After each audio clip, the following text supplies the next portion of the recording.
नमस्कार दोस्तों, स्वागत है आप सभी का। तो प्रिय विद्यार्थियों, इस वीडियो में हम जो है राजस्थान की कक्षा 9 की अर्धवार्षिक परीक्षा के लिए जो हिंदी जो सब्जेक्ट आपका उसके इम्पोर्टेंट क्वेश्चन को हम यहाँ पर करवा रहे हैं।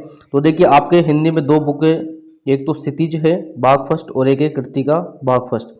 तो हम इन दोनों किताबों के जो इम्पोर्टेंट क्वेश्चन है वो इस वीडियो में करवाएंगे। तो देखिए, सबसे पहले हम क्षितिज भाग फर्स्ट के जो गद्य खंड है उसके क्वेश्चन हम करवाएंगे। तो इसमें हमारा पहला पार्ट है दो बेलों की कथा, जो कि मुंशी प्रेमचंद द्वारा लिखा गया है। तो इसका देखिए, पहला क्वेश्चन है हमारे पास कि कांजी होश में कैद पशुओं की हाजिरी क्यों ली जाती होगी। और इससे पहले मैं विद्यार्थी आपको बता दूं कि कुछ स्टूडेंट को डाउट रहता है कि सर जो आप बता रहे हैं उसमें से आएगा क्या। तो देखिए, मैं श्योर गारंटी से बोलता हूं कि आपके इसमें से 100% जो है क्वेश्चन आएंगे, यानी कि मैं बता रहा हूं उनमें से ही क्वेश्चन आएंगे। 90% तो इनमें से ही डायरेक्ट छपेंगे और कुछ एक दो क्वेश्चन है जो इधर उधर से आ सकते हैं। बाकी इसमें से मैक्सिमम क्वेश्चन जो है हमारे जो वीडियो हैं उन्हीं में से आते हैं। और अगर आपको विश्वास ना हो तो आप जो है जब पेपर देंगे तो हमारे वीडियो से आपको पेपर को मिला लेना कि कितने क्वेश्चन आए कितने नहीं आए। तो यहाँ पर देखिए हमारा है कि कांजी होश में कैद पशुओं की जो है हाजिरी क्यों ली जाती होगी। तो यहाँ पर देखिए इसका क्या आंसर है कि जो वहाँ पर है कि पशुओं की जो हाजिरी केंद्र, पशुओं की संख्या, उनकी विभिन्न आवश्यकताओं की पड़ताल और जिससे उनके खाने पीने का जो है इंतजाम उसके अनुसार जो है किया जा सके, और पशुओं के व्यवहार का आकलन तथा सभी जो कैद पशु हैं उनकी उपस्थिति को जो है सुनिश्चित करने के लिए जो है उनकी हाजिरी जो है ली जाती होगी। इसके बाद है अगला कि छोटी बच्ची को बैलों के प्रति जो है प्रेम क्यों उमड़ आया।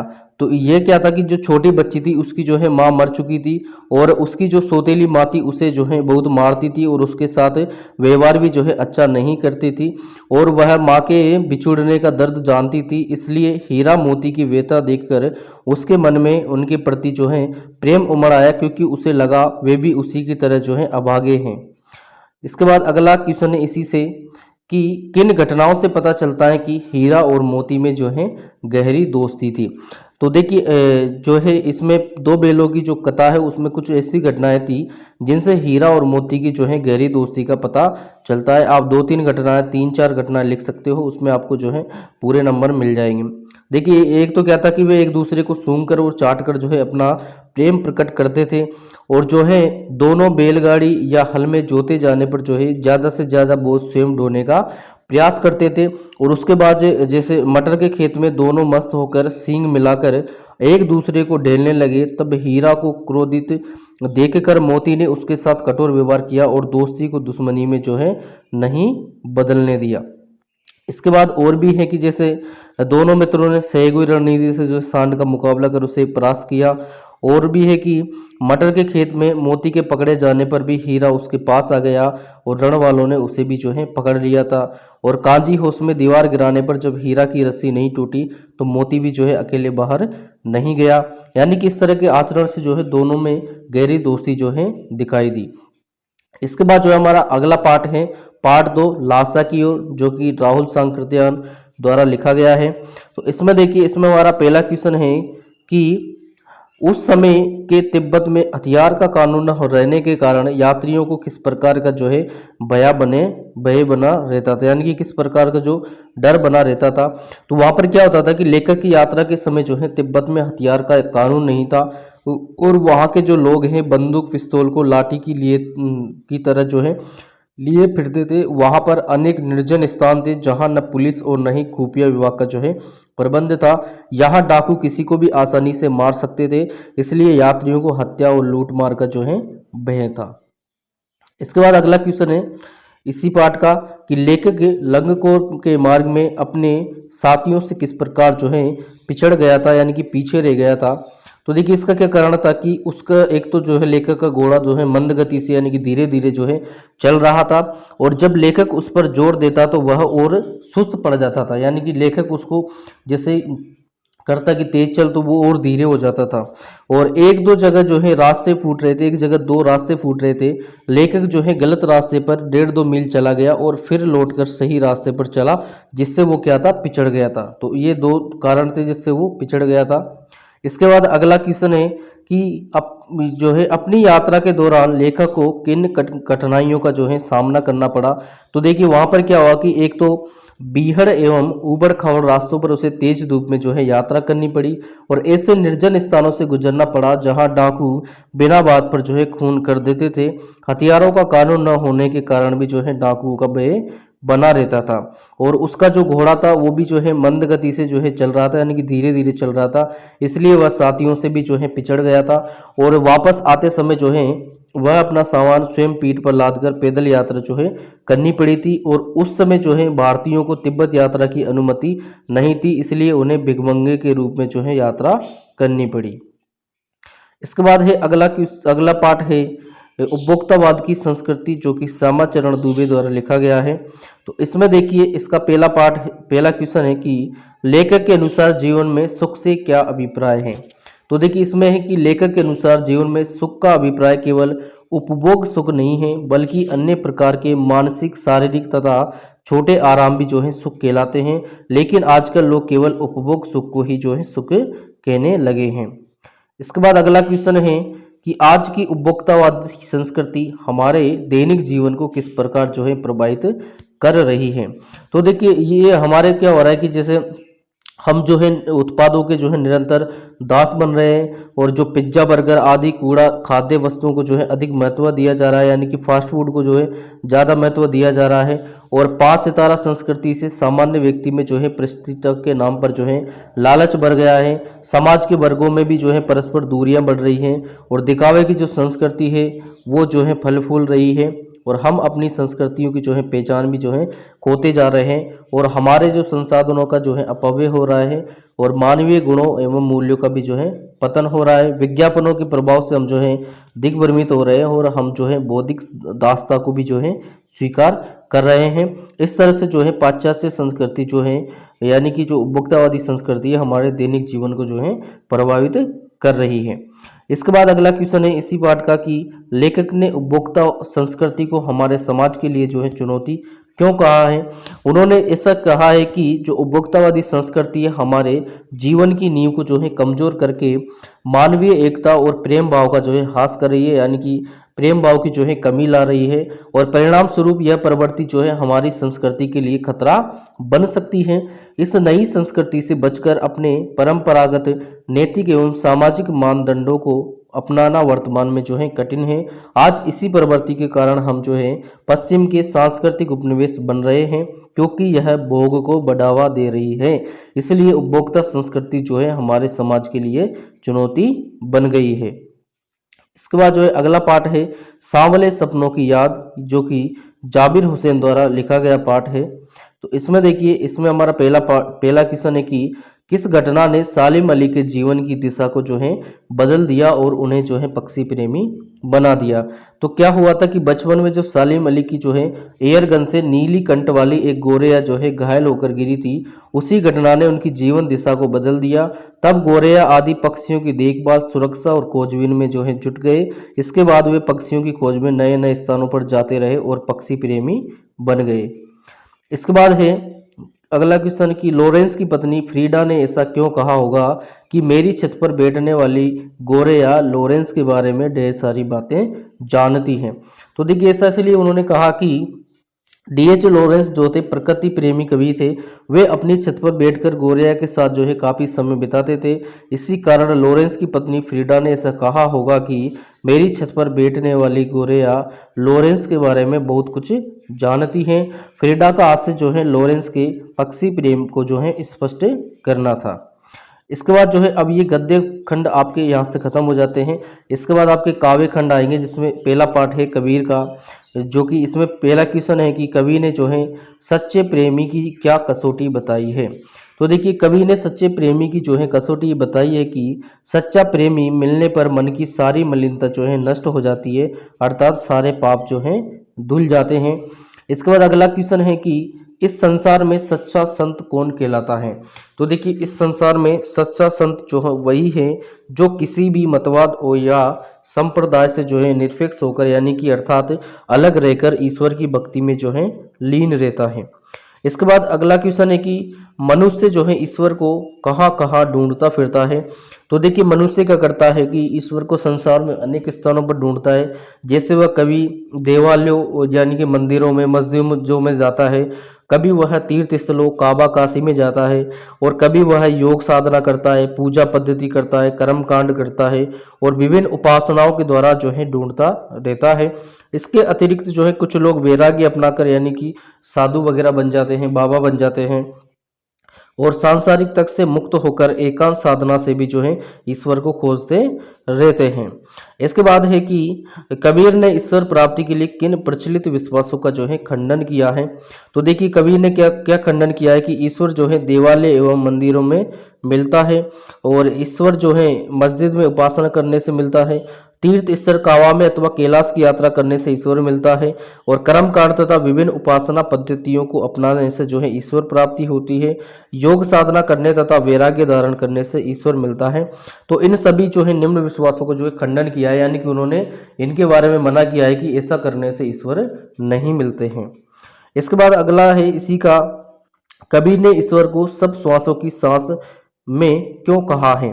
तो देखिए ऐसा उन्होंने इसलिए कहा है कि ईश्वर जो है इस समस्त सृष्टि का रचयिता और पालन करता है, सभी जीवधारी उसी की रचना है, और वह घट घट में जो है निवास करता है। वही संसार के प्रत्येक प्राणी की जो है सांस सांस में जो है समाया हुआ है, वह किसी जीव से अलग या उससे भिन्न नहीं है। इसलिए कहा गया है कि ईश्वर जो है सब श्वासों की सांस में है। इसके बाद जो अगला है ललद्यद जिसके वाक है। तो इसमें देखिए हमारा पहला क्वेश्चन है कि कवयित्री द्वारा मुक्ति के लिए किए जाने वाले जो प्रयास हैं वो व्यर्थ क्यों हो रहे हैं। तो देखिए ऐसा इसलिए है कि क्योंकि कवयित्री को लगता है कि सभी विधियों से जो है ईश्वर भक्ति करने के पश्चात भी जो है ईश्वर मिलन नहीं हो पा रहा है, और ईश्वर मिलन के बिना जो है मुक्ति असंभव है, यानी कि संभव नहीं है। इसलिए वह जो है निराशा भरे स्वर में अपने प्रयासों को व्यर्थ मान रही है। इसके बाद अगला क्वेश्चन है कि कवयित्री का घर जाने की चाह से क्या तात्पर्य है। तो उनका तात्पर्य है कि मुक्ति या मोक्ष पाने की इच्छा, यानी कि सभी ईश्वर से जो है उत्पन्न हुए हैं और परमात्मा के ही जो है अंश है, और अंततः वे उसी में जो है मिल जाने या मोक्ष पाने की जो है चाह रखते हैं। इस तरह सभी जो है परमात्मा के घर जाने की इच्छा रखते हैं। इसके बाद अगला क्वेश्चन है कि बंद द्वार की सांकल खोलने के लिए ललित ने जो है क्या उपाय सुझाया है। तो उन्होंने देखिए बंद द्वार की सांकल खोलने के लिए कवयित्री ललित ने यह उपाय सुझाया है कि भोग और त्याग के बीच जो है संतुलन जो है बनाए रखना चाहिए, अर्थात मध्यम मार्ग को ही अपनाना चाहिए, तभी प्रभु मिलन के जो है द्वार खुलेंगे। इसके बाद अगला है रसखान जिसके सवे हैं रसखान ने सवे लिखे हैं। इसमें देखिए क्या है कि ब्रज भूमि के प्रति जो है कवि का प्रेम किन किन रूपों में अभिव्यक्त हुआ है। तो देखिए इसमें क्या हुआ कि ब्रज भूमि के प्रति कवि के मन में गहरा प्रेम है, वह इस जन्म में ही नहीं अगले जन्म में भी जो है ब्रज भूमि में ही रहना चाहता है, चाहे उसे ईश्वर ग्वाला बनाए, पक्षी बनाए, या पशु बनाए, या फिर पत्थर बनाए।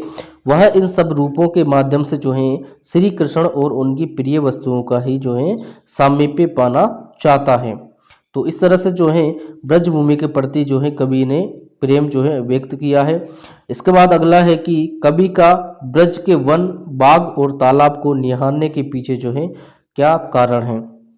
तो देखिए वो क्या कारण है कि कवि रसखान के आराध्य श्री कृष्ण ने ब्रजभूमि के वन, बाग और तालाबों में गोप गोपियों के साथ अनेक जो है लीलाएं की, इसलिए कवि उन सभी स्थलों को जो है नज़दीक से निहार कर धन्य हो जाना चाहता है।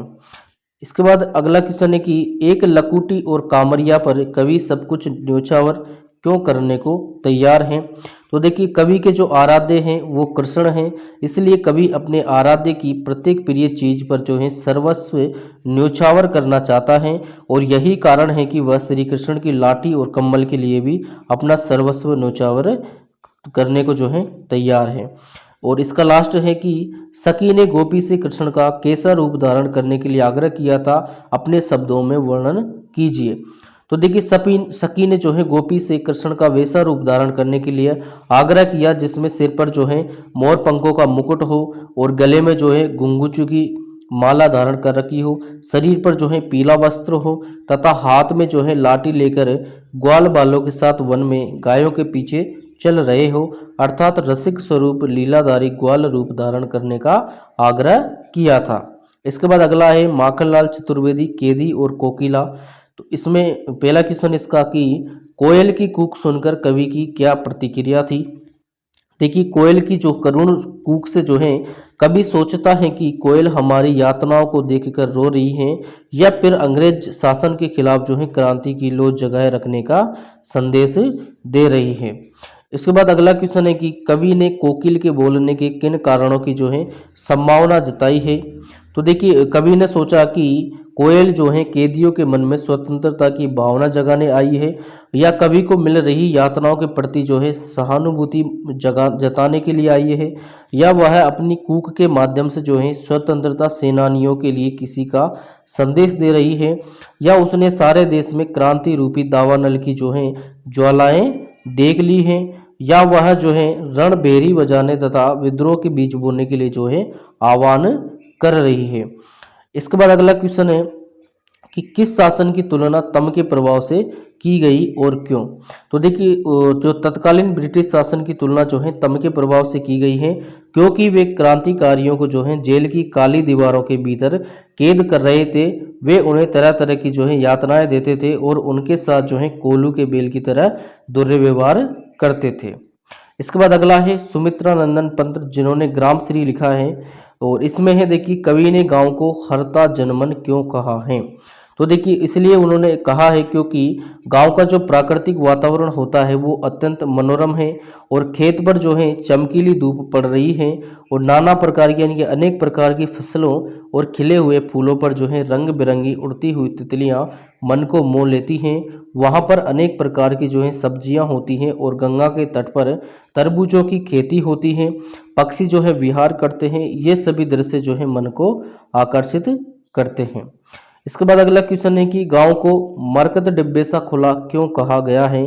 तो देखिए गांव में जो है चारों ओर हरियाली है, हेमंत एवं बसंत की जो है धूप अधिक प्रखर नहीं होती है, वह धूप हरियाली पर पड़कर जो है सुंदर चमक बिखेर देती है। पन्ना भी जो है हरे रंग का होता है और वह सुंदर चमकता है और गांव का जो परिवेश है यानी कि वातावरण है वो खुला है, इसलिए उसे मरकत डिब्बे सा खुला कहा गया है। इसके बाद अगला है अरहर और सने के खेत कवि को जो है कैसे दिखाई देते हैं। तो देखिए अरहर और सने की फसलें जब पक जाती हैं तो उनकी सुनहरी बालियां जो है सूख जाती हैं, तब वे करदनी के समान सुंदर लगती हैं तथा मधुर आवाज में बजने लगती हैं। तो प्रिय विद्यार्थियों ये जो है आपकी क्षितिज भाग फर्स्ट के जो ऑल जो गद्य पाठ है और जो यहाँ पर पद्य भाग है उनके सारे पार्ट जो है आपके अर्धवार्षिक में जो आने वाले हैं उनके हमने इंपॉर्टेंट क्वेश्चन कर लिए हैं। अब बचती आपकी कृतिका भाग फर्स्ट, इसमें जो है आपके दो पार्ट आपके आने वाले हैं, एक तो है इस जल प्रलय में और एक है इसके बाद मेरे संग की औरतें। तो इसमें देखिए ये यहाँ पर जो है पहला पार्ट है आपका और इसमें जो आपको एक बात बता दूं कि इस जो किताब है इससे आपके 3 या 4 नंबर के जो क्वेश्चन आते हैं यानी कि जो मेजर क्वेश्चन आता है लगभग 3 या 4 नंबर का वो इसी किताब से जो है आपका पूछा जाता है। तो इस वजह से जो है आपको इसमें थोड़े से बड़े आंसर भी देखने को मिल सकते हैं। तो देखिए पहला क्वेश्चन है कि बाढ़ की खबर सुनकर लोग किस तरह की जो है तैयारी जो है करने लगे थे। तो देखिए लोग बाग क्या कर रहे थे कि बाढ़ की खबर सुनकर जो है लोग नीचे का सामान ऊपर जो है रखने लगे और जरूरी चीज़ों जैसे ईंधन, मोमबत्ती, दिया सलाई, पीने का जो पानी है आदि का संग्रह करने लगे ताकि बाढ़ से गिर जाने पर जो है कुछ दिनों तक गुजारा चल सके। और कुछ निचले इलाकों के लोग जो है अपना सामान रिक्शा, टमटम, टेम्पो आदि में लाद कर जो है अन्यत्र जगह ले जा रहे थे। इसके बाद अगला क्वेश्चन है कि बाढ़ की सही जानकारी लेने और बाढ़ का रूप देखने के लिए जो है लेखक क्यों उत्सुक था। तो लेखक इसलिए उत्सुक था कि लेखक ने अपने जीवन में बाढ़ के दृश्यों को कई बार देखा था और बाढ़ पीड़ितों की सहायता भी जो है की थी, लेकिन बाढ़ से स्वयं अब तक घिरा नहीं था। इसलिए लेखक पटना में आई बाढ़ की सही स्थिति जानने और उसके भयानक रूप देखने के लिए जो है उत्सुक था। इसके बाद अगला क्वेश्चन है कि मृत्यु का तरल दूत किसे कहा गया है और क्यों। तो देखिए बाढ़ के जो गेहरुआ जाग फेन से भरे पानी के तेज बहाव को ही जो है मृत्यु का तरल दूत कहा गया है, क्योंकि प्रतिवर्ष भीषण बाढ़ आने से हजारों प्राणियों की जो है जीवन लीला समाप्त हो जाती है। इसके बाद अगला क्वेश्चन है खरीद बिक्री बंद हो चुकने पर भी जो है पान की बिक्री अचानक क्यों बढ़ गई थी। तो देखिए क्या हुआ कि बाढ़ आने के कारण जो है सामान्य दुकानों पर भी खरीद बिक्री जो है बंद हो गई थी, परंतु बाढ़ का हाल जानने, उसका दृश्य देखने के लिए लोग जो है घरों से निकलकर पान की दुकानों के आसपास जो है एकत्र होने लगे।